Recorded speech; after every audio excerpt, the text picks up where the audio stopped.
We're back again, Stu. Our first episode in 2025. Alive above ground in 2025. At least you are.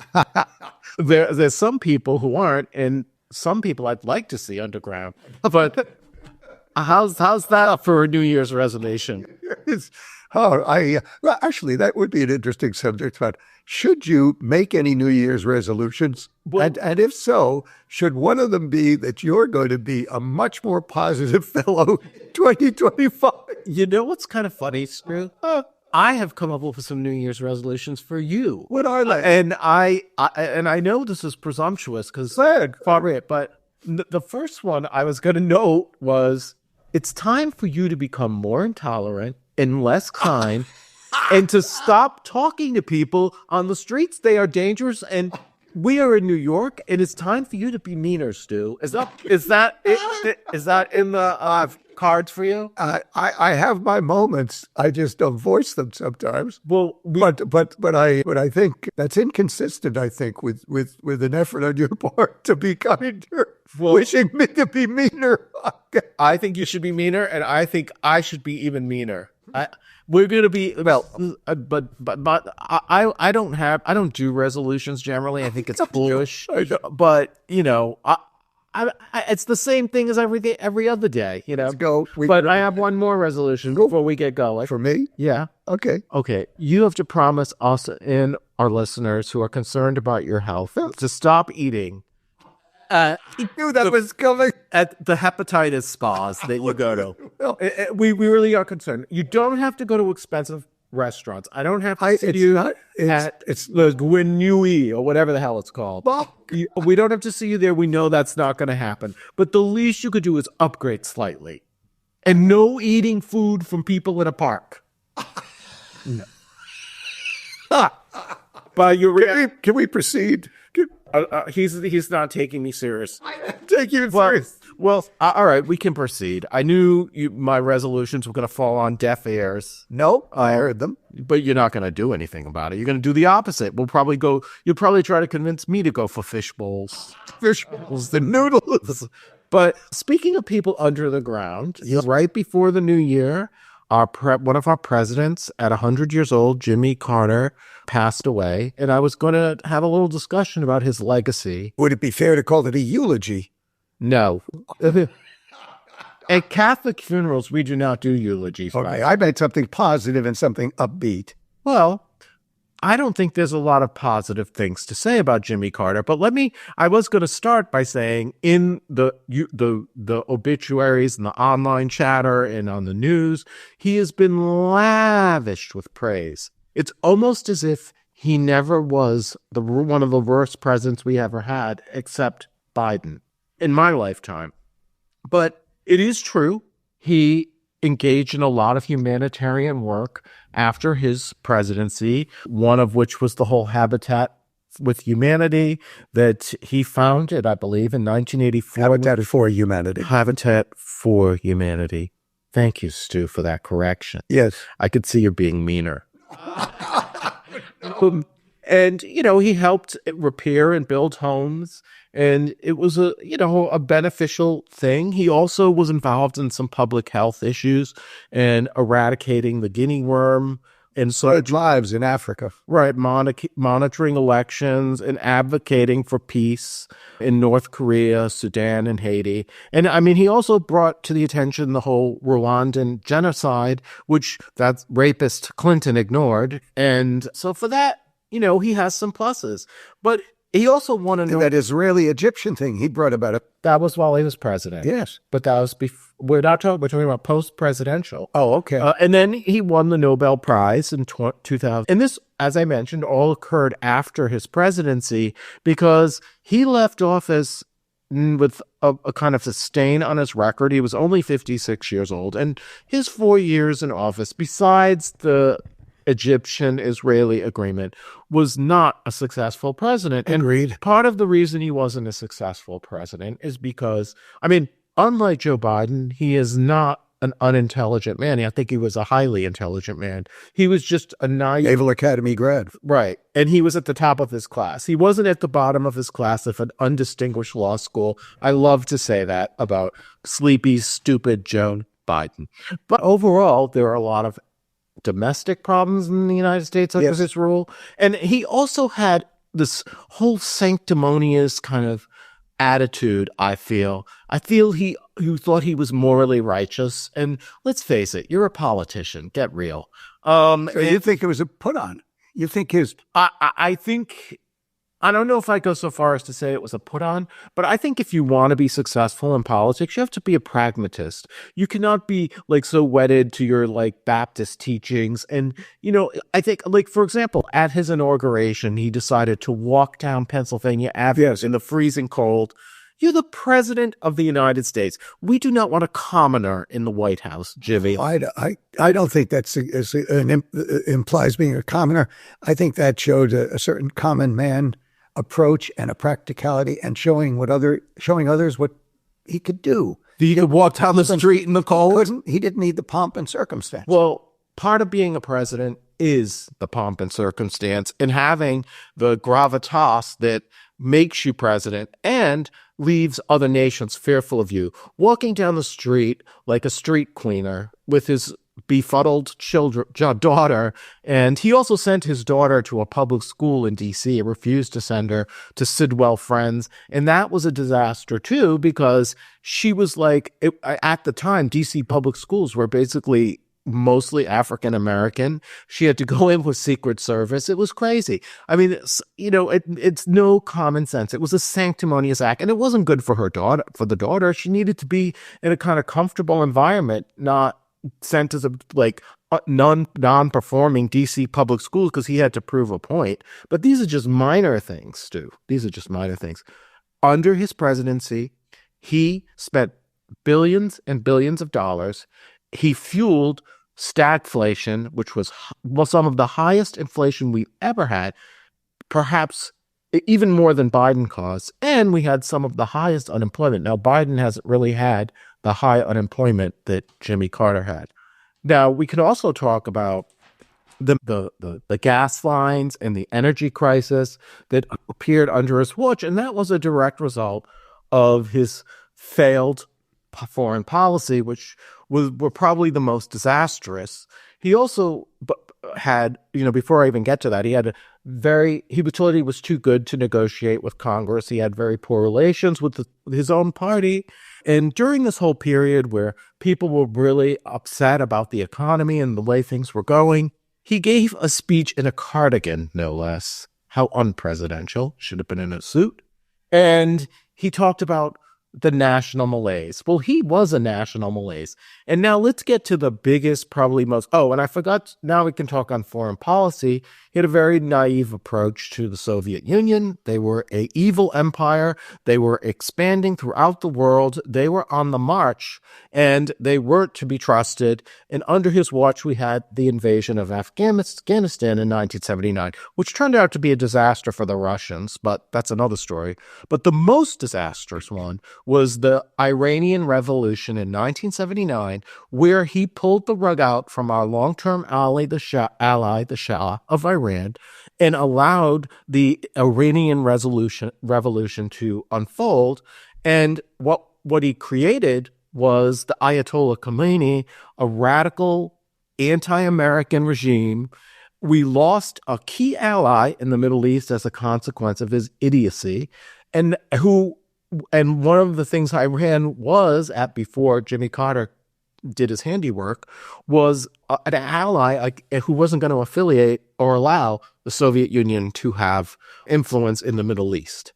Now, at the pinnacle of this, because he allowed the Shah to come to America and wouldn't let him stand trial, he allowed him escape, the Iranian fanatics basically stormed the American embassy, took 52 Americans hostages, and they were held there for 444 days. And he couldn't get them out. He bollocks the whole thing. He planned a rescue mission.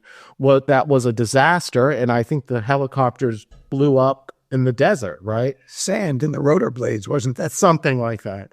And it was just a really dark period of our time. And then he ran for president against one of our greatest 20th century presidents, Ronald Reagan.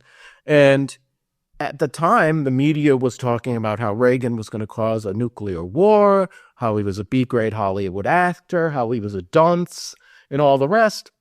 But America, once again, did not listen to the media, and Reagan won in what was a real mandate, unlike what Trump has. I mean, he won, I think, most of the states but for 7 or 5 of them, and a very substantial electoral victory. The Republicans took control of the Senate for the first time in generations. Bob Dole became the Senate Majority Leader. I liked Bob Dole. Yeah, and in the House. And let's talk about some of the other sanctimonious acts and how he undermined American foreign policy after he left office. For one, while Clinton was president, he took it upon himself to go to North Korea and coddle another dictator, since that's what he was good at. And he tried to negotiate over nuclear weapons in North Korea and did this not at the behest of the Clinton administration. He just went and took it upon himself. He was no longer the president. Frankly, he had no right to do that. And as I recall at the time, rapist Clinton wasn't too happy about it. He did something very similar with Obama, because he went to Cuba and cozied up to Castro, another murderous dictator who the people of Cuba still live under his legacy of failure, and tried to restore diplomatic relationships with Cuba. And it was undermining, once again, our foreign policy. This is all at the behest of his sanctimony. And then he also embraced Yasser Arafat, who was a murderous terrorist. And he's referred to Israel as an apartheid state in his book, which is frankly playing into the whole anti-Semitic viewpoint. And it's not accurate to say that Israel is an apartheid state, because Arabs who live in Israel are living a much better life than they are in Iran, the nightmare he created. Now, our bitter Joe Biden, he came out from his vacation at St. Croix, half cognizant once again, and he used this opportunity of Jimmy Carter's death to eulogize, as you like to say, Jimmy.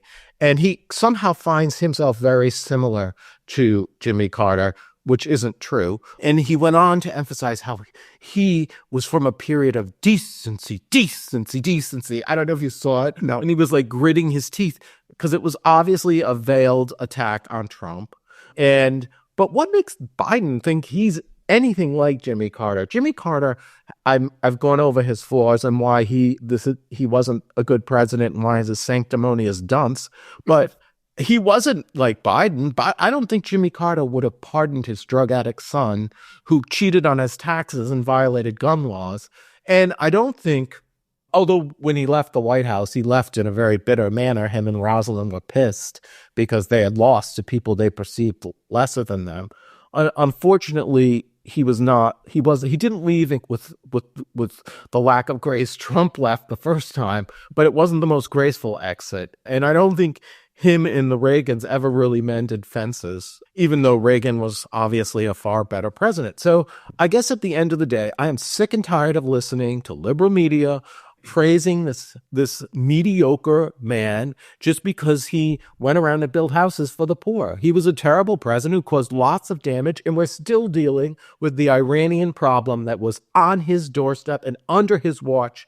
And so good riddance and goodbye. He had a long life. I've had enough. How's that? Well, I think he gave, sufficient attention to the good deeds he did, but they were overwhelmed by, and I think probably fairly so, when you take a hard look at the presidency itself and what he left us. Thank you very much. Happy New Year, Stu. I'm glad you've seen the light. New Year. You've seen the light, because I know when I was telling you earlier that I'm not a fan of Jimmy Carter, you were kind of like, oh, come on. No, I was only worried that you weren't going to point out any of the good, what I consider to be substantially good deeds that took place after the presidency and the one during the presidency. Because you are a sage, I did take that under advisement. But, why don't you go on to, I know I've rambled on about the peanut farmer, Jimmy, but now let's get to another matter. Another matter. This one is kind of funny that I'm talking about it, but Paul Whelan, and that's Whelan. Paul was arrested by the Russians, as most of you will probably know, in December of 2018. He had been there for a Marine buddy's wedding. He was charged with spying, protested his innocence, designated by the U.S. as wrongfully detained, which is something that's interesting. It only occurs when the U.S. has some significant indication of innocence, and otherwise they'll do it when they find that another nation is trying to force a concession by virtue of this withholding, this detainment. He was given a 6-year sentence. All these are facts, but I'm going to lead somewhere. Given a 6-year sentence, he was released finally in 2024, August 1. Huge prisoner exchange, including, among others, a reporter for the Wall Street Journal. Now, first I'll say there's a GoFundMe page that went up, and I gave a small contribution to him. This is Whelan? Yeah, Whelan, yeah. And it's, I'll tell you why, and why it's just a confusing bit for me. Just as an aside, I'm going to put up my own GoFundMe page because I'm a hostage of Kathy Hochul, and I would like a donation, sir. I'll give it serious consideration. I can tell. Now, the disturbing part that I have to first mention is that he'd been in there for almost 6 years, and then this lady, Brittany Griner, who was just a female black professional basketball player who had entered Russia with some marijuana products. She was sentenced to jail, but she was released in less than a year, and that was bugging me because Whelan had been there for about 5 years at that point. And the other reason is it wasn't a fair exchange. We didn't get fair value. In exchange for the Griner being released, we had to release this guy, Victor Boot, who was a serious arms dealer called the Merchant of Death in certain circles. And that's not a fair trade, and we just gave up. And why? I have to believe it because the president, Biden, thought this was politically and otherwise sensitive to whom? Can I interject? Yeah, sure. Well, first of all, Stu, I was outraged by that exchange as well, and I believe it was a DEI exchange. He was appealing to, because she was black and a lesbian, but on top of all that, before she was in a Russian prison camp, she made very anti-American statements, even though she's done quite well here in America, and she pretty much denounced this country as racist, etc. And then she went to a Russian prison camp after. When she returned, she claimed that she had seen the error of her ways and that and all that kind of crap. But I don't see that she's done anything since she's gotten back to give back to America. She did go to the Met Gala. Well, she did apparently ask people to send Whelan cards when he got out or when he was there, when he was still there. Get me a tissue. Yeah, I know. I'm crying. Now, let me say this. So putting the Brittany Griner story aside, because it just smells. Why am I bringing up this Whelan thing again? Well, let me give you a few facts. Whelan had a bad conduct discharge from the Marines. There were check writing and other larceny charges. That's fact. Whelan studied Russian. Fact. Whelan had loaned money to a friend in Russia who was also a member of the internal police, the FSB. My guess is that now I think that's true. I saw reports, several of them indicating that. If that was true, you would think there's a possibility of a setup in the reverse direction that eventually led to his release. But here's the one that really triggers me these days. He, at the time of his arrest, again, going over there ostensibly for a party, for the wedding party for Marine buddy, he was the head of global security for a company called Borg-Warner. They're a big-time auto supply company, auto parts. And they have about 44,000 people worldwide. They're not small time. Here is what Borg-Warner said when Whelan got out. Quote, Borg-Warner is relieved that Paul Whelan and several other detainees, it was a big release of prisoners, and other detainees were released from Russia in August 2024 and are safely home.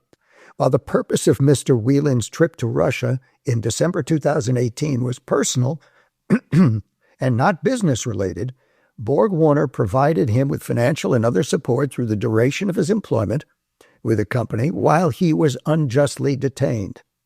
Borg-Warner continues to wish Mr. Whelan well and does not intend to comment further on this private matter. Well, here's what Paul Whelan had to say. Whelan, thanks. Told CBS News that Borg-Warner had paid for his visa to enter the country and that Whelan had been sending work emails and handling work-related phone calls on the very day he was arrested. Now, a GoFundMe page was set up, and as I said earlier, I contributed. I'm interested in why, out of a relatively small $100,000 goal, only $65K had been given after 4 months. And this is despite the fact that he had lost his home, his job, his car, his personal property, as well as any semblance of normality. I wondered where the right-wing donors are, where the substantial donors are. People could do this in a heartbeat. That bugs me. What makes me wonder. But here's what: Whelan was released from Borg-Warner 1 year after his imprisonment had begun. That's when he was released. They didn't support him during the full period. And that's why there's this convoluted language in the quote that I read to you, which would have implied that they took care of him through the entire period, to me at least. I guess you're suggesting that he must have been up to no good. I'm not sure. No, I have at least one other theory, but it makes me wonder. And I'm also wondering why other people haven't stepped up. I suspect because they don't want the connection. Maybe they have their own business reasons, other companies, other people in working with Russia in one way or another. But here's what Whelan said. If you can call an act by an employer as un-American, that was un-American, he said. Meaning his dismissal. What really bothered me wasn't too much losing my job, but that Borg-Warner continued to do business in Russia while I was being held prisoner there. They refused to cooperate with the U.S. government. They refused to cooperate with people that were trying to help me. They haven't done anything to support me or my family. Now that's at odds to some degree with what Borg-Warner said, but let's assume for the moment that they did release him. They did that after 1 year had begun in his imprisonment. Why would they not continue to support him probably thereafter? And maybe they didn't want to piss off the Russians. I have to say, you didn't want to piss off the Russians, but continuing to do business with them while he was in prison is a certainly hurtful thing. Second, though, if you're otherwise an employee of Borg-Warner, what does it say, if anything, about the extent to which you'd be taken care of in the event you had some difficulty? Not necessarily spy-related, but difficulty. Well, clearly, this is not a company that will get on the top 25 places to work. And well, you're right. When that vote comes along, that was hurtful to me when I read this. I don't care what his background. Now, no, yeah, but it is interesting that he was involved in some financial kind of fraud, as in the military, got himself dishonorably dishonorable, not just general, right? Dishonorable. So there's something about him that's a little bit shifty. Yes, we just don't know what. But I'm wondering, did Borg-Warner come to learn other things that? Yeah, that's don't know. Yeah, we won't know unless someone spills the beans. But I mean, I could see how maybe his GoFundMe page wouldn't initiate the same kind of enthusiasm that someone else's would, because, he wasn't a basketball star. He wasn't going to the Met Gala. But it doesn't take that sometimes. That is true. That is true. But the Wall Street Journal reporter who got, stuck there, they advocated for him. They were like vigorous in going. Yeah, this didn't go on, but there's that real government connection, the government business connection with Borg-Warner that probably interfered with what one might otherwise have hoped for if you were an employee. Now, this is an American company? Yes, absolutely. Well, since it is under the jurisdiction of the U.S., we should probably, I don't know exactly. They probably didn't do anything illegal, but it does seem like they're up to very suspicious behavior. I'm not accusing them of suspicious as much as dishonorable. It seems that way. That's all I feel for now. And that's why I brought it up again. While there was the Brittany Griner thing, which just turns my stomach for DEI reasons, as you pointed out, this one has a less than moral basis. It just seems it's like someone's being held hostage in an adverse circumstance. He was your employee and you basically dump him like a hot potato. Yeah, you got it. Lovely people. Yeah, lovely. It's almost like working for Elon Musk. And wouldn't you think they already knew it? They had to have known about the dishonorable discharge when they hired him as head of global security. Yeah, of course. So what's the... Yeah, I don't get it. It makes you wonder. That's all I had to say about that. People have no integrity. And speaking of no integrity, Stu, it's being that it's 2025 in January, there's a lot of people who are doing what they call a dry January. They're not going to drink alcohol. Are you planning to undertake such a dry January? Absolutely not. I'll drink to that. I mean, I'll just tell you, though, over time, maybe it's age, maybe it's I'm just not hanging out in bars as I used to a little more. I'm really not drinking that much anymore. Now, I'm not, that could be a bad condition. Well, I mean, how much do you need to drink? But this whole notion now is we've become alcohol purist, right? And like talking about all the negative impact that alcohol has on us, which we've never really heard before. Matter of fact, we've heard in some cases that it can be beneficial. But now, on his way out of office, our U.S. Surgeon General wants to ask Congress to put warning labels on alcohol about how it can cause a number of different types of cancer, colon, breast. Now, he's going to be replaced shortly, correct? Yes, and whether Congress would actually do anything about it is hard to know, but... Oh, I don't think there's any chance at all. Yeah, and I also find it very strange that, liberals love to get on their high horse about health and give out information about health, yet a lot of the stuff they say it's science, but is it really science? What's the real reason behind this puritanical approach to alcohol? Because it doesn't add up to me. And I also think maybe the alcohol lobbyists aren't giving enough money to the Democrats. That might have something to do with it, because they certainly don't seem to care that much about marijuana. And I want to go over all the negative impact of legalization of marijuana. I mean, first of all, here in New York, with that hapless Kathy Hochul, who's got some of the lowest approval ratings of the country, she legalized marijuana here, and it's been a disaster. Absolutely. I mean, you can smell pot all over the place, and no one wants to do it, but yet you can't drink alcohol anymore, apparently. But I'm not allowed, in theory, to smoke a cigar in Washington Square Park. That's true. But these guys are selling and smoking in Washington Which Square is Park. Another outrageous thing. And let's face it, anyone who knows anything about science, which the Democrats don't, they're the same people who told us that we needed to be 6 feet apart during COVID and then later retracted and said they just made it up. That was out of the words of the beloved Dr. Fauci.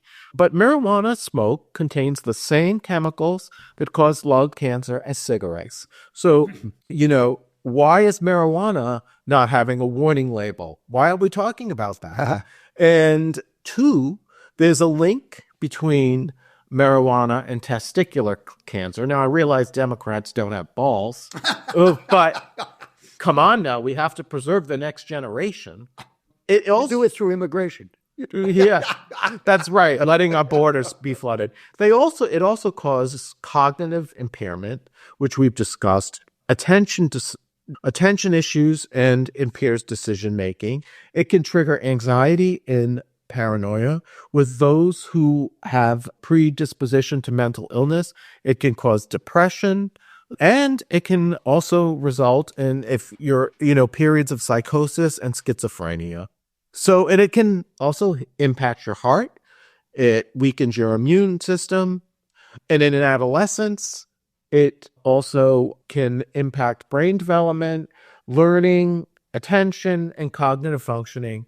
And Apart from that, Mrs. Lincoln, yeah, I mean, and then I think we already discussed it. It impacts your fertility. It can lower your sperm count. So why is it that we're focusing on alcohol and trying to put restriction at it while opening up the floodgates for marijuana, which has not been fully studied? What is this all about? Why are these people so hypocritical and inconsistent?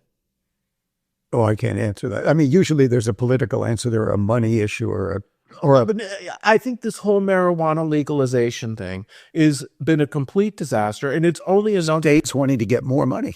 well, that's part of it also, but I also think there's a perception that, it benefits African Americans because, a lot of them, quote unquote, and this is, Oh, is this the imprisonment, the over imprisonment? yes. But how does it help them to make a drug that impacts your, or anyone else for that matter, to make a drug that impacts your cognitive impairment and which hasn't been fully studied to what it can impact? So at the end of the day, I am not going to listen to the Surgeon General about alcohol. Matter of fact, let's have a cocktail.